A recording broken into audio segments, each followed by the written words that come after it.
This is day 13 for us. Looks like the Matrix realm going on in the background. I think my camera's not lined up that well, but who cares? Um, this is again day 13 for us as we've come into this space every single day for the last 13 days to basically bring in a new vibration, to bring in a new frequency, and to solidify that vibration and that frequency. Especially in these times, we've encouraged everyone to be forthcoming with themselves, especially if they do have time on their hands, and to not invest your time and your energy in this special auspicious time in somebody else's dream, somebody else's projection. And not only we made that statement, because that statement's made a lot about how to not manifest what you don't want, but we've also been giving a step by step of how manifestation works, how the metaphysical planes work, and why.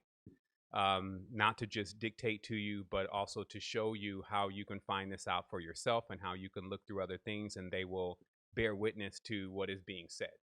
Also, that I'm here just to bring the truth. It's the same truth that I have to follow. It's the same thing that I have to go by.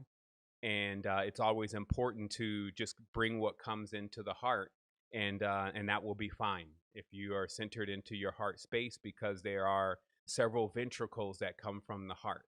I won't say the heart is everything, because everything is everything. So that could be a bit loaded, but the heart does have a premium way of communicating, because it actually is centered, and it is shaped, as we've seen with the Chesterhedron and many other designs. It is shaped in a way that allows it to have a complete spectrum of communication.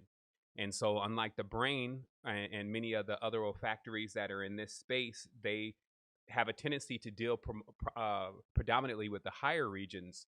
The heart is Midgard. The heart is the space where it can communicate with many things. And so that's where we're coming from today. We're coming from that middle space to where we can communicate with as many things as possible, and meaning different and variant aspects of yourself. And we're going to do that through the lens of hermetics. Hermetics and alchemy, because it is Wednesday, of course, which is consecrated to the number 5, which in the mythos, this is Mercury. This is your bud. Some confuse that with Buddha, somewhat similar concepts. This is your Hermes. This is your Imhotep. This is your Atrahasis. This is, through the spiritual traditions, the one that moves with the quickness, which is like the quickness of the mind, right? Like the mind is super fast. And being able to utilize the mind through its linguistic systems and multiple expressions to create realms. That's what this is specifically about. This is what it means to be thrice great. Thrice great, as they say, Hermes Trismegistus was thrice great. We also have many, the Mashiach was supposedly thrice great. What this means is that they've been able to come to the world 3 times. And this is a symbol of supreme control over the mind. As the Kybalion, which is a Hermetic text, states, all is the mind. That is for the Kybalions. Okay. All is the mind to them. They study the mind, and they even say that wind is thought, because you don't know where it comes from. And oftentimes many people think, and they don't know where those thoughts really go, but they do go somewhere. And so this mind and the mastery over the mind was an art. And so if you can see in the history of our existence, somebody said it sounded a little low, so I'm going to turn it up a little bit. I think somebody has been playing with the knobs. Maybe the kids been playing with the knobs. In the process of, in this Hermetic tradition, so let me center myself real quick. I kind of got to come in here and just smile for a minute with y'all. What's up? I see a lot of beautiful faces. It's 128 of us in here right now. Oh, yeah. Let me just take a moment and just enjoy, the ability to even be able to come in and transmit.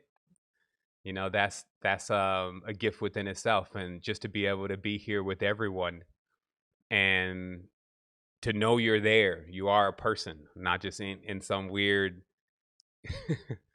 chamber of screens and video and digital displays, and these AI are popping up on those screens acting like real people. That may be the future for some of these beings, but that's not what's happening right now. Behind this screen, there is a living, breathing being and a spiritual, creative, collective, powerful force. And we have so much to get to, because if you think that we haven't really even truly explored each other, we're just beginning. And this is what always keeps me an optimist, because even the little bit that we're getting now, the little tip of the fingernail that we're getting now of consciousness, it already feels this amazing. And you know, this becomes special for all of us if we would just realize that. So the thing about hermetics is like the full exploration of the mind. Alchemy is like the full exploration of the mind and projecting that exploration. The keys and the components and the dynamics to create a world. So where I was at before I was interrupted is I was talking about the thrice great and what it means to be thrice great. It means that one has come to the realm, to the exact same realm 3 times to show complete mastery of the mind. Why would being able to come to this place 3 times show a certain level of mastery? Because when beings leave, they have a difficult time dialing back into this frequency. There's so much stimulus coming from all of the different things that are in this realm. It's like distractions. All these frequencies start moving around because now you don't have the governor. So when you leave out of the body, you go into this astral plane, and all these frequencies and memories and all this stuff is all moving around. So to be able to guide yourself into that space, what we're calling the mind now is capable of navigating that space with supreme mastery over it. This means basically being able to catch it as it's thinking. Imagine if sometimes some have been on a journey and they start seeing all these images and they see all these things. You're going into the astral plane, and they have a hard time grasping what is being conveyed and what is being sent and given to them. Just move this over here like this. Helps. I see the whole thing. They must have came in here yesterday and did some things. I'm like, man, nothing's in this. Is this the same world? Hold on, let me check my Inception spinning top thing to make sure. They got the camera all crazy. Who was in here yesterday? Anyway, okay. So thrice great. So when you're on that astral plane, it gets so confusing. It's like jumping on Facebook. You know how, or the internet period. You know, you just went on there. You were going to look up the meaning to a ziggurat. I don't know. And somehow you end up watching cute puppies. How does it happen? It happens because there's so many images and so many things that come at you. You end up getting distracted, and now you're off on this other path, and now you're in this whole other wilderness.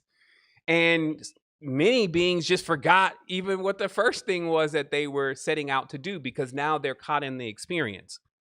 So the thrice great knows how to move quick so that way the experience doesn't absorb them. You ever seen those cartoons where they show them kind of going into the trees and they just kind of fade into the trees or fade into the environment?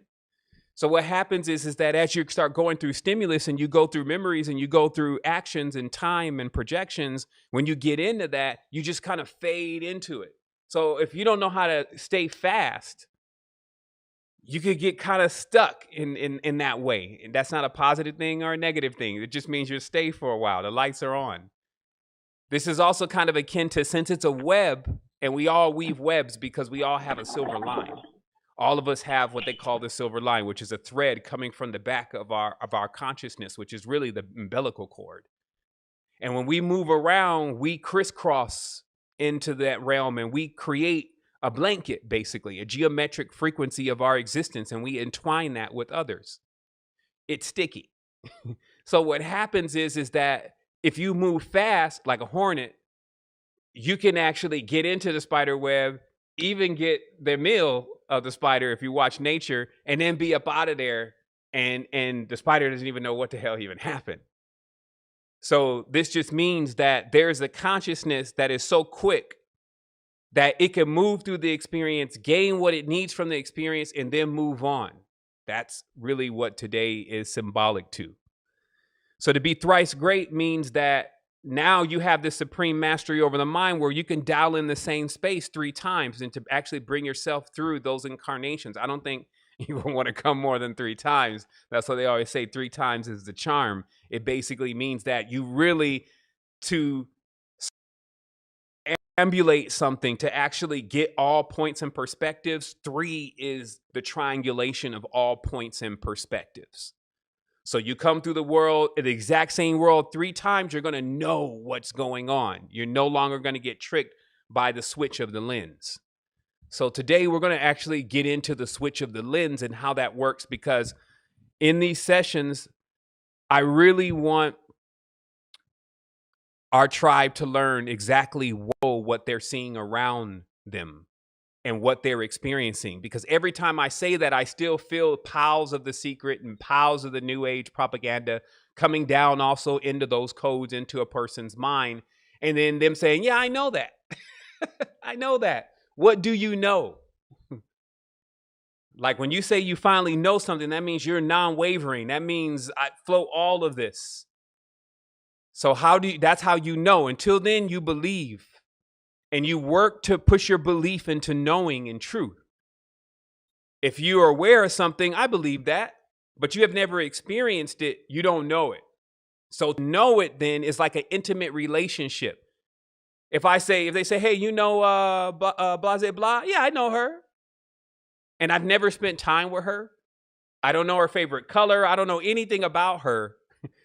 I really don't know her. So that's the depth of this in Hermetics, is that the symbolics behind all of this, which are now corrupted. Now they're corrupted. They're corrupted as an eunuch, a man who removes his phallus and dedicates himself to the goddess, to never be again turned on by the external world. This is why in Hermetics, there was a lot of what we would perceive as homosexuality, because there was so many corruptions to these ancient laws, because many beings were only seeing it at their level. They hadn't been able to glide into higher levels and see it from there. The reason why we're able to see this from other angles is because one of our ancestors went to that other angle, and we're tapping into that. And now we're looking at it and we're saying, oh, wow, those guys seeing it on the low angle. Ugh. I'm glad we're on the high angles. What does it mean to be an eunuch before the Lord? In this case, the Lord is Venus, by the way. If you didn't know, Mary is really the Messiah, and that is Venus, right? That's the one holding the child, right? The one who didn't have a husband and had a child. So in this, to be an eunuch means that you cut off all other forms of stimulus, and you just focus all your concentration on, as you see in the Song of Solomon, it says Sophia, which is in Greek wisdom.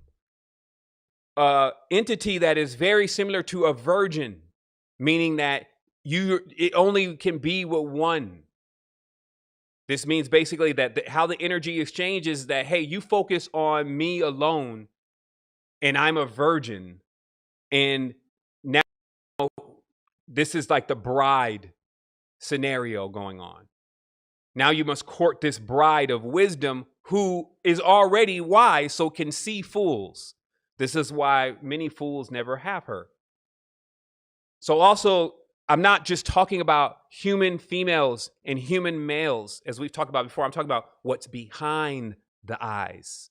What is really, when we say male and female, what does that really mean? So let's take a look. So the eyes is the key, because if you can see it, and seeing is believing, not necessarily knowing, but seeing is believing, this means that the eye is a very powerful diagram in itself. I'm sure you've been able to see the egg in the eye, right? But even deeper, let's just look at the eye and why there's always such a war these days, especially in the so-called conscious community, about what shape the earth actually is. And as I've always said, it's exactly the shape that you make it. It's a projector. Whether it's flat, whether it's round, whether it's spheroid, obtuse, diamond, whatever, is based on where your consciousness is and your awareness of where you're at and your ability to morph the field. So alchem, the study of the black, the study of darkness, the study of what you know not, is what alchemy is. It is the study of the center, as those beings who came forth from the delta first came forth from the center. We have beings that came here, were birthed from the top of mountains. Okay, that's one group of beings, one group on the spectrum. And I'm going to show you why in a minute. So certain races are born on the top of mountains, while there are other races that were born from the center of the earth, as you call it, which is where the womb is. The womb is in the center. So they came forth from the darkness to the day. Okay, so now look. So what you're seeing here on this diagram is actually, in Hermetics, the keys to the great arcana. What you're witnessing, first of all, is that there's layers to this shit. That's the first thing. So if somebody's coming at you and they got this disc in their consciousness and they're insisting that this is the only way, they haven't figured that out yet, that there is layers to this. This is like a spindle. And what you're seeing is, as it morphs through dimensions, people see it different ways. So the way on the left that looks spheroid, that's a third dimension point of view of what we're talking about.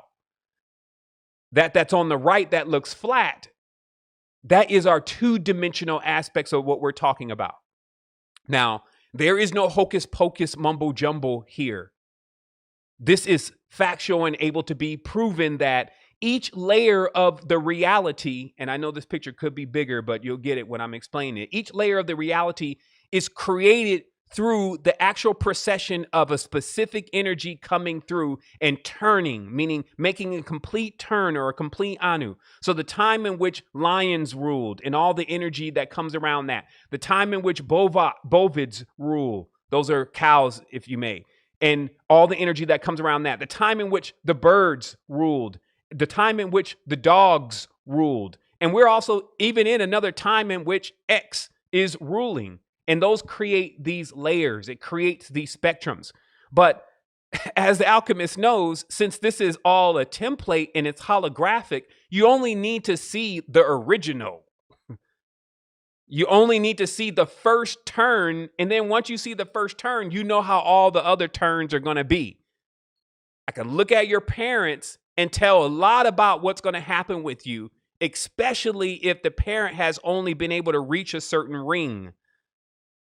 So when we're saying terms like Lord of the Ring, this means that the being has traversed all of these rings of consciousness and has mastered them. If you're in the ring already, some are getting boxed out. But the reality here is that to be a master of the rings, then you must have experience in all these realms. And what this actually means, because you already have that or you wouldn't be in a human body. That's why on the human totem is generally this spectrum, and I'm going to show you in a minute, this spectrum of energies, and that makes up the human being. So you already been through all of this. But now, in the reality, some are even trying to sell you a ticket to your own stuff. So what happens here, meaning that in this reality, they're selling this future and this dream and this vision, actually, which is quite dismal, but it's actually your equipment that does that. You don't have to get sold how to project your own future. You don't have to get sold on another future like all this that's happening right now. Like, I think that, as they were saying in what's his name, Ram Dass and all those days, tune in and tune out, or be comfortable, lay down, tune out, or whatever. Meaning cut off this frequency going on and turn on to the original frequency. So let's keep going. So what we see here again is we see these layers of the reality, but we see also this concentric ring kind of structure. And this harkens unto exactly how the I is developed. See here. Now, the I in itself is the key. That's why it's called the I. Like the letter I, me. Who I am is what I see. Okay? I become what I see. That is a spiritual being. Like a spiritual being, let's say the ancient Native Americans, right? They look at an eagle, they become the eagle. Anything their eye sees, they become. This is why it's very important to know the Hermetic principles and powers and the alchemical principles and powers, because, like, what if you don't want to be that no more? What if you need to move out of another space? What if you want to stop it altogether for a moment and take an unmovable break? You need to know how to guide your rudder. So the template comes to hand here because it is the map. Now remember, the map is not the terrain itself, but it's really important to know where you're going. The map is not the terrain itself, meaning that I can show you a map of what it looks like, but that doesn't mean that's how it is on the ground. But it's very important to have a map so you know where you're going. So in your eye, which is also, it's a consistent holographic thing, meaning there's another diagram and another diagram and another diagram. And all these diagrams are of the same thing. And that's why when people have different perspectives, they insist, oh, it's another way. And then generally they cut themselves off. Anytime you say that something, if there's a higher truth, right? And you come up with another way beside the higher truth, you're cutting yourself off from the higher truth, because if you convince yourself to believe that, now you don't have access anymore. This is like a drunk convincing themselves that they don't have an alcoholic problem. Now they just wander around drunk. So it's important for these laws, which are the rules. These rules help. They assist. These are not the rules that confine. These are the rules that are in the confinement. This is how the structure is put together. So as you see, we have in the North tradition, which is those who are on the top of the mountain, that they draw a diagram of Yggdrasil. Now, since it's been on the screen long enough, I'm sure you can see the stark similarities between the map of Yggdrasil, which is the realms conceptualized by those on the top of the mountain, and then in our eye, right? So this first just says that how you perceive things becomes the way where you live. See, some had looked at this and like, okay, so what is this snake? And what is that mountain? And I wonder if that's California. And they may, because that's still going external, but all this knowledge, this ancient mysteries is deep inside you. And I'm gonna show you this for real, because down here on the bottom, I'm not sure if you can see them or not. Let me try to blow it up a little bit. In every diagram, you'll always see the snakes. Let me blow that up a little bit more. You'll see the snakes down here, right? And then, of course, you see that that's saying to you that's this aspect. Move this over here. These ventricles, these veins. So also then you can actually say that all the veins and how they're twined together inside the body, just like they're twined together here in the eye, and there's only two of them, that all of the veins that are inside the body have this twined spiral, right? And that this twine spiral actually does create a geometric shape. And let me show it to you. Meaning that when something's spiraling on a third dimensional level, it creates this shape. And then it impresses this shape back onto what would be the part of your lens, which here is called, let's say, the middle layer. I think that's what they have this named as. You see this here is the middle layer. And this is the longitudinal fibers. This is just going deep into the eye. Because what happens is that if you find a higher truth, you can keep going into that higher truth. And because it's the truth, you will find the link to all the mysteries.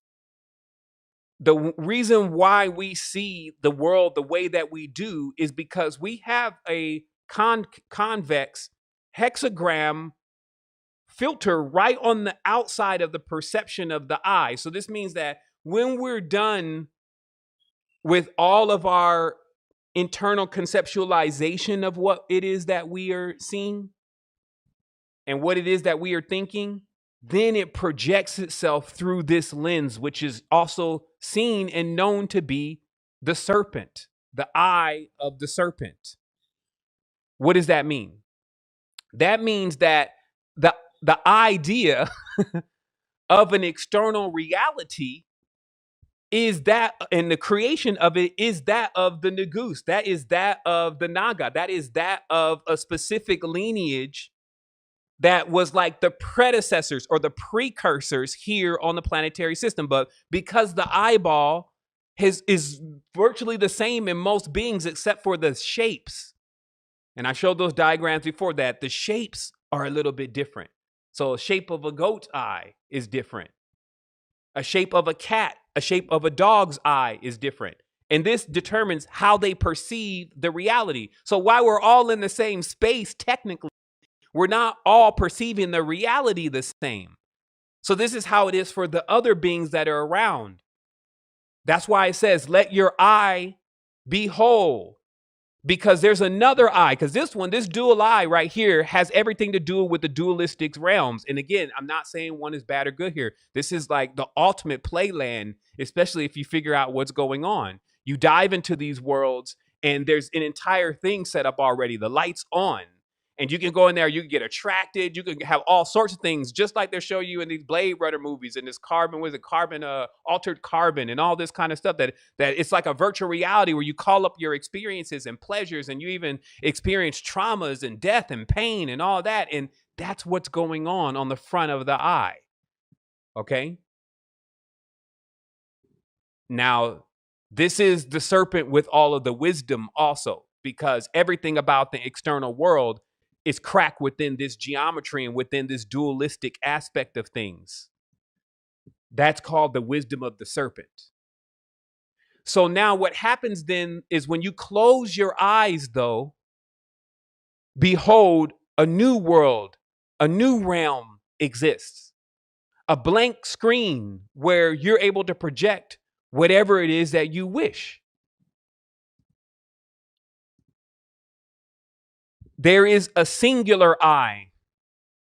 It has a one-strand DNA, if you may. It's a small ventricle. They call this a straight and narrow way. And it goes right through the hole that your soul comes into in the top of the head.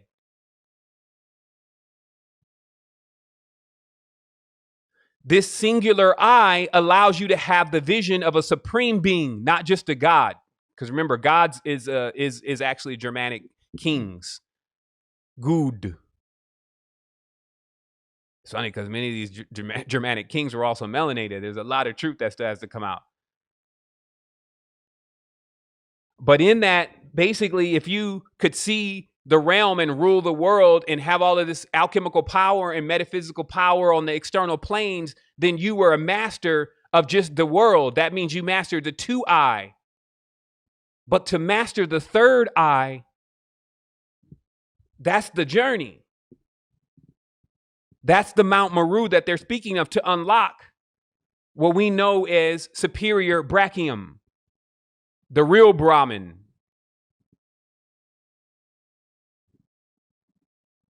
Again, these are, when we say male and we say female, we're thinking male humans, female humans. This is beyond the male and the female. There's male whales and female whales. So the supreme, what they're saying, Brahman, has nothing to do with a bearded male. It means the highest. The superior brachium is the highest state. This is what we would say is the Christ on the cross. This is, by the way, a diagram of the back of your brain. Many of us have seen this already before. We talk about this in ambassador training. But we can't take for granted that every single person on the line has this already. Not to mention, hey, I never really get tired of seeing myself. I never really get tired of going through this over and over again, as many times as I've been over this with myself. I've been over this with myself more times than I will ever transmit a broadcast. I've at least talked about this about 4 or 5 times on broadcast. But I sleep on this sometimes, because I can connect all mysteries. I can connect this horn God. I can connect the Jesus Christ on the cross. The cross, of course, is the 2 hemispheres of your brain. Also, if those who need a map of what you're looking at, you see the pineal gland on your left. It's like a tour. On the right side, you see your pineal gland. The pineal gland is smack dab right in the middle. Let me blow it up a little bit more. Right in the middle of the superior brachium's forehead also, because this is the needling point.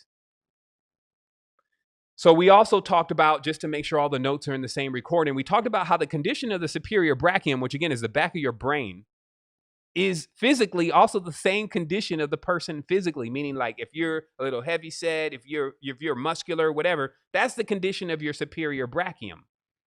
So exercising yourself is exercising your superior brachium.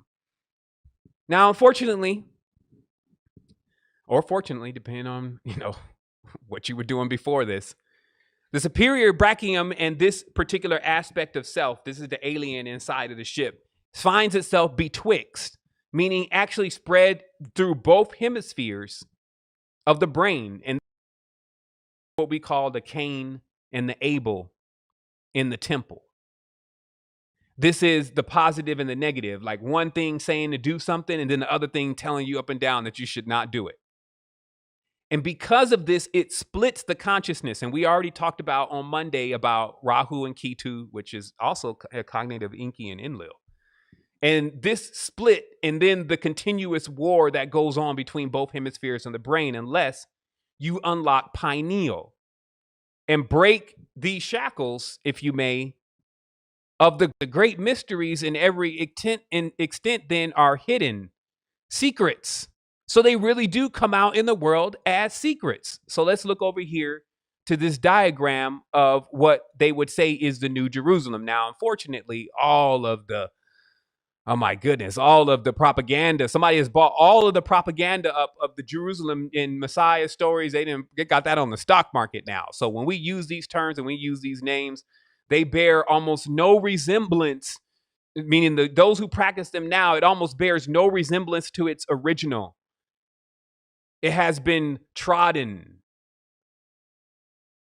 right? So when I'm saying something, don't think I didn't went Christian on you. It's beyond all of that. Christian is Christy. Christy is crystal. Crystal is the center of the pineal gland. It can be shaped, formed, and fashioned. It can be cleaned so that it projects the complete spectrums. And that's why here you see there's this city that is depicted as being like a city of jewels or gems, right? We see this heavy square on top. That's like, see that heavy square right there? Where do you think that is? That's actually the known projected world right now. This was the agenda. This was what they call the occult anatomy. To create a world inside of the beings' minds that each have the ability to project and to create worlds, and then to square them into that world. So that top world that's sitting on top of all of the rest of the worlds, that is this fake projection that is still trying to emerge. This fake projection is shaky. Look at it. It's built off of the backs of all the gems, and it's barely holding. It's only going to be a matter of time before inside of that square projection that the beings that are in there realize they want out. But in the alchemical tradition, we're not only aware of these diagrams, which are actually diagrams of the body, we're also aware of those who practice these dark arts, if you may, or distorted arts, that's our term, just taking the ancient knowledge and creating things based on those fundamentals. And since nobody really knows about this stuff anymore, it's no longer important. A$AP Rocky's lyrics are more important than this to most beings. They miss the play. The play is to create a world inside of our mind. In our minds is the ultimate real estate. To get space in your mind to build their projector and creations, because it's a point-to-point system. Once you start thinking like them, you project that on somebody else, that person, and then it confirms. So that's like it's a light system. I confirm to you that this exists because I believe it exists. And because I believe it exists, I confirm to another that is also linked to me that it exists. So this is how worlds are created. So that says a lot, though. I won't say right now we'll be able to convince everybody that the virus does not exist. The adept knows that that's folly to try to believe that you could change the masses' mind, but we're talking about your mind. We just need to give you the keys and the fundamentals to how to create the new world inside of your mind. This is why they wanted like, oh, the new world order and blah, blah, blah, blah, blah, blah. And they just deluge everybody with that. That's what a deluge is. It's not a water thing. The deluge was not of water. It was information. There would be so much information that would come out. People would just get deluge. That's the deluge from this time. So now when we say a new world order, that now is hinted at something external to be a construct that they want to set up outside with the governments where they want to hinder everyone. But in the ancient tradition, a new world order would be you coming from your coccyx all the way to the front door of your own pineal gland, knocking on, and not knocking on the door, hell, kicking in the door and taking what was on the throne and slamming it down back to its place. Okay, let's look again. Because all the classic mythos already contain this, but our ancestors encrypted this in forms of art. And that way we would stare at the art for a long time in our mind's eye, and then we would see the truth. So on the left, you see this ram-headed being. And his head is on the back of another being.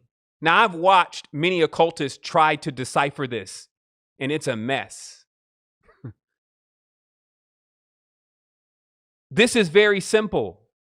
Do you see inside of the brain, again, in the superior brachium, you will see something that looks like horns. This is the chauffeur. This is basically the ancient laws, which Pierre Sabak had decrypted again, which is that there is the serpents. I believe that's the serum. And then there is, let's say, the bovids. This is basically the rams and the serpents. That is the genetics that is being used to create human being 3.0 foundation 1. Rams and serpents. And if you look in all the occult traditions, either they're killing some snake or they're burning some cows. To this very day, because this is the two hemispheres of the brain again. This is the Inky and the Enlil. So this horned aspect of things is like what they call a two ball, the two double brain, Bible, the double brain. And that being a form of sacrifice, meaning that you sacrifice your entire life in duality. So now that we know what these symbols mean, let me see one quick second. Something took one of the things out of here. Okay, wow. Give me one quick second. One of my pictures disappeared. Actually, I just mentioned, I won't even pause here. So you saw the picture with the thing on the back of the head. Actually, here it is right here. Excuse me. The ram on the back of the head. Here we are. So do you see how to the neophyte, they'll have a whole nother, like he'll get thrown. That's why you got to stay the course. This would be easier to do if there wasn't duality in our minds all the time. Like I can show you proficiently, and maybe we'll get into this because we still have a few more days in the meditation. I can show you proficiently statues that are carved, even from the ancient times, that are all pieces of the body. And that it was facts, that they wasn't just making these sculptures and spending all this time doing this for the love and gratification of somebody else. They were allowing their bodies to match with where their minds were. Like when I created a sculpture of the great arcana, I was only confirming externally what I knew within. And so when you would see this on the back, what he would say is, hey, man, actually who you really are is right behind you. And every single day, because you're looking through your two eyes, you're walking away from it. It becomes hard to see yourself because it's like your hand is so close to your face. If you put your hand really close to your eyes and you look, you can't see anything. So this is why you have a hard time seeing yourself, because you're actually really on the back of your face. And when you use the third eye, which they say the black dot, the third eye pings to the back of the skull, which is really your front. Somebody say, I got an eye behind my head. This is very simple stuff. I don't want you to get like too flabbergasted with this. What I'm saying is that it's like a projector in every single extent. Think about this. You see how the projector has this beam, and camera's a little off lensing here, but you see how the projector has this beam, right? And this beam, it comes in and then it hits and then it projects from there. So wherever the beam is lined up to is going to be the clarity of the picture. So what we're doing is we're working with, as alchemists, the focus. And all these are meditative states, like the focus, to where the consciousness, instead of projecting out into the front, which you can even do with your eyes closed, by the way, you can project into a dualistic mind and power on the dualistic structure. But there's another aspect of our consciousness here, which is either underdeveloped or burned out. And this is where the regeneration most of the time takes place when you go into the activation. It's the corpus callosum, which is tied into the neocortex, a new cortex, a new core, a new world, a new processor. As I said, a 7-core, 8-core, Pentium processors.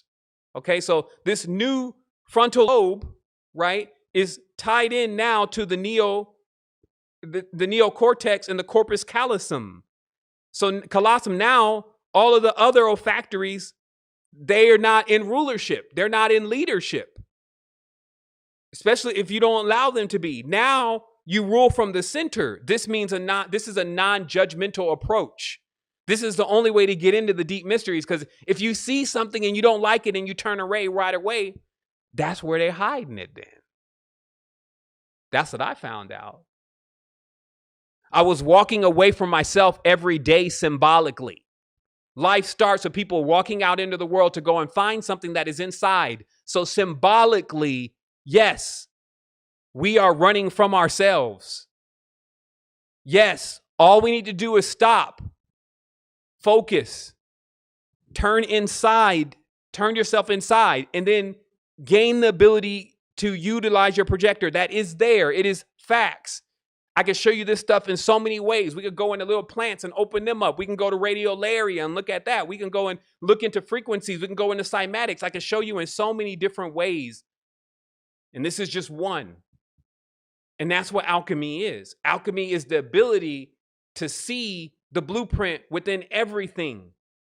Because then you will gain the staff, which is the rod of Hermes. That's even that scepter that they had that has the 3 prongs of Shiva, that 3-rod scepter of Poseidon. They say that's the thing to have. That's your protection from the gods, according to the mythos. This just means that it's the protection from the dualistic structure to know about the Trimurti, to know about all 3 eyes, not just the 2 eyes that we're generally using, to realize that until then, one will be imprisoned, not through chains that you could not break, but through a perception. And that's why the ancient text says, no longer can one come to save them. They must save themselves, because the enemy they will face will be within their own minds. So this is the last testament, basically, meaning the last test before you graduate the university and get out. This is the last test. The last test that comes to you is you yourself. No matter where we go, the greatest monsters will come from us. We still have not put into its place. And to remember, as all things are, all those things that you see, the great wild beasts, that's just a fuel supply for where we come from. Anything that exhibits itself as having a lot of exertion, a lot of power and a lot of force, you become a battery where we're from.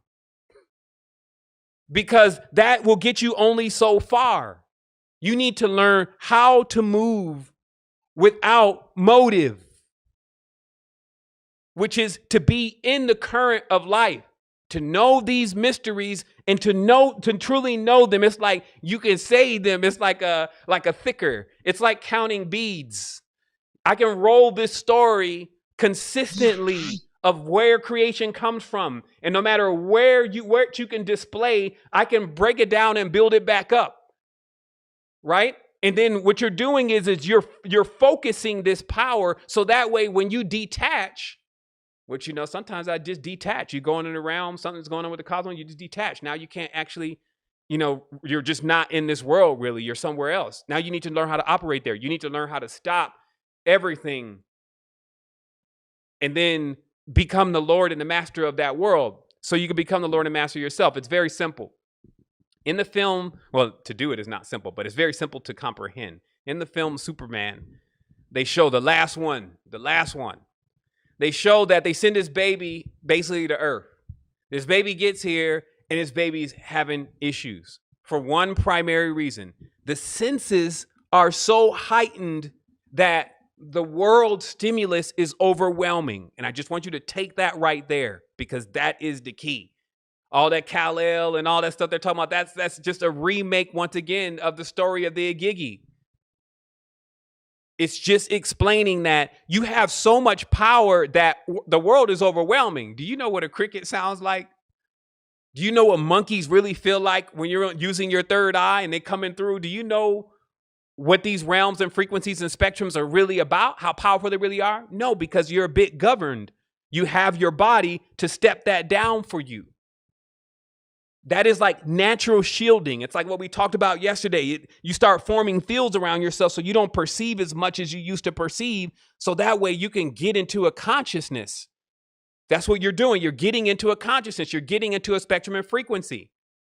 But then after you settle in, you learn how to use some of these faculties. Now you would start easing up these governors.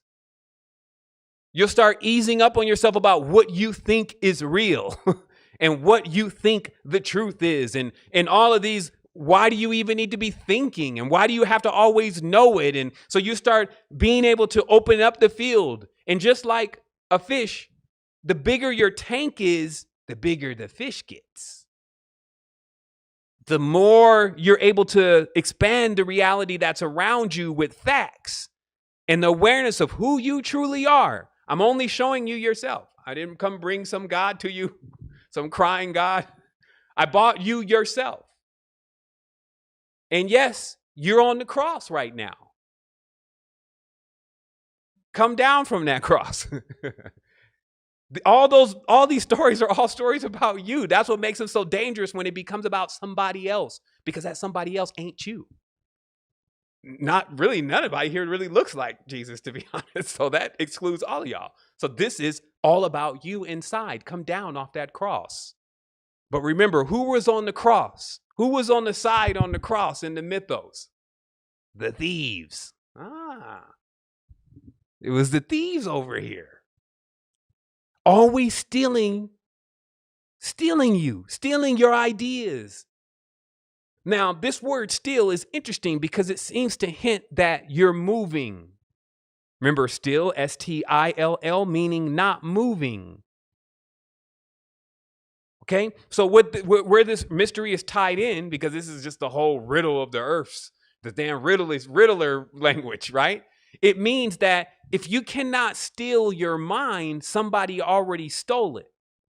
So every time an idea comes from one of the hemispheres, it steals the attention. And the focus is diverted from the central beams and then starts to plunge you into a world. As we say, a world, W-H-I-R-L, a whirl, a vibration, a frequency, a spiral. And then, like I said, just like jumping on the internet, if you don't know how to gain your course in all of that, like a course is a curve. So if you don't know how to gain your own course in that, then you get dizzy. And then you start perceiving an illusion, not the way things really are. And then you become lost for a time. And what we're all here to do is to each leg on the path to stretch out our arms. That's what we agreed to do. I stretch out my arms so that way if somebody is there and they're grabbing me, I'm holding them and I'm holding another person and they're stretching out their arms and we're creating in the abyss a foundation.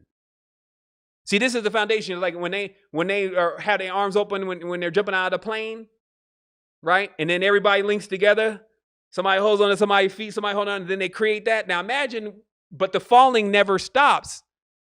Sometimes you don't even know if you're ascending or descending. It's all the same thing.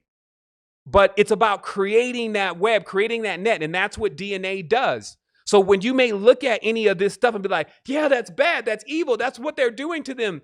That's all spiraling, that's all webbing. That's all to keep fortifying this foundation that has already been set. Now, as an alchemist, you have to learn how to build with those principles and tools. You cannot remove them. Right now, there's an extreme urgency for you to be aware of how to do this because you're seeing that this projection that is unfolding, you don't want to be a part of. That is what gives you the energetic potential to research these mysteries within and to crack into the depths of yourself. If somebody was trying to tell you this 5 or 10 years ago, this would probably be not the conversation that you would want to hear. You would even call the person out their name and may even insist that they're not even aligned properly. But now that you've come to learn more things and become more aware of yourself, you realize that these things have truth in them. So just notice the difference between yourself before and yourself now. And remember that we do grow, we do change. So we're going into this meditation today. Our sister Neva is going to take us in. Now you have every single thing that you need once more, not like we don't do that every single day, to come into the awareness of the power of yourself and also to know that this was already known. This is not something that you're just inventing, so you don't have to not trust yourself about this. That you have this ability to project and to create if you become aware of the powers within. You have to be able to, as we talked about yesterday, do the Wu Wei with some of this knowledge because they always want to create an enemy. How do you create an enemy for a supreme being? If you created all these things, look, if your eyes close, my eyes don't. If your eyes close, my eyes don't. So this is really about you. And so since this is your world, your projection, your body, your consciousness, where you choose to be, what you choose to project.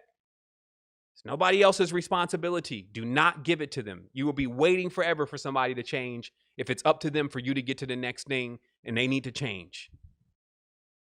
So that means you got to accept all of this. This is what I was saying about like the father accepting the child. That's the masculine side of self, having to accept all of these responsibilities here. People want to run away from responsibilities. Well, not them. They ain't a part of us. So if you're the original, then they're definitely a part of you. And it actually, that's kind of like your children. So this would show you kind of where you're at with your whole thing of creating. Now you're rejecting your own children. You're rejecting your own creation because it's gotten so bad. Now you got these badass kids and now you want to leave them. But that you can't go anywhere as being the all. So you either accept the responsibility and learn the alchemical power of transmutation. That's why I was saying the other day, when something is broken, when it's bigger on one or distorted, when it's bigger on one side and smaller on the other, and one is truly powerful, more powerful than another, and they won't come together anymore like a broken sphere of magnets. You know, you break the magnet, you try to put them back together, they won't come back together anymore like they were. It takes someone who really knows what they're doing to be able to mend that properly and to be able to work with the mind, the body, and the spirit. That is the alchemist. Because the darkness is you don't actually know the whole story. Think about at times where we even have demarked that certain beings or certain entities are the key instrumental components in the destruction of this world right now. And if we just think that they're doing that because they want to do that, that means that we don't know the whole story, because nobody does anything that they have not gone through a process of coercing them to do these kind of things. And then when you learn the whole story, you'll actually see yourself in the story. You'll see your race in the story. You'll see every form of division within yourself in that story.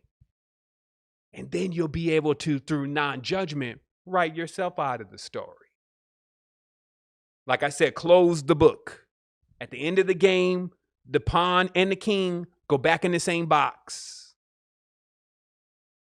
You have to have the possibilities of stealing your consciousness back from the thieves to the center again, coming into the center of yourself and focusing your power.